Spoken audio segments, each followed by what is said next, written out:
The biggest stock market debut in history is happening today, and crypto did not wait for it. It built 4 different ways to trade SpaceX before the opening bell even rang. SpaceX begins public trading on the Nasdaq this morning under the ticker SPCX, capping the largest initial public offering ever. At almost the same moment, a live on-chain version went up across the crypto world.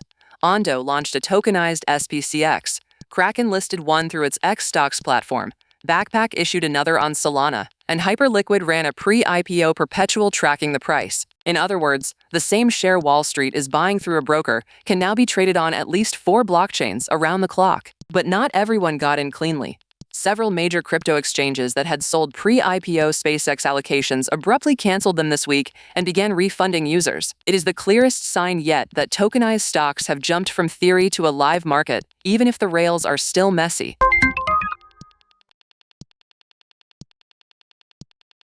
The man who once ran one of the biggest crypto empires on Earth just ran out of legal options. A federal appeals court has upheld Sam Bankman-Fried's fraud conviction, rejecting his bid to overturn the 25-year prison sentence he received for the collapse of the FTX exchange. The court described the case against him as robust, leaving almost no room for a further challenge.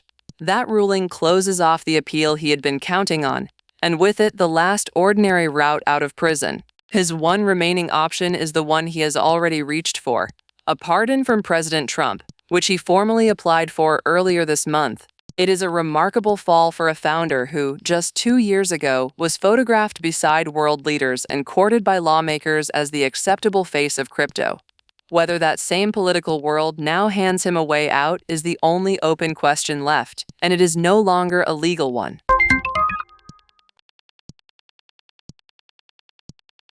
The single biggest long-term threat to Bitcoin is not a regulator or a hacker. It is a machine that barely exists yet, and the world's top cryptographers cannot agree how worried to be. The question is whether quantum computers will one day be powerful enough to break the cryptography that guards every Bitcoin wallet. In theory, an advanced enough quantum machine could reverse the math that turns a public address into its private key, letting an attacker move coins that are not theirs. But the experts are split.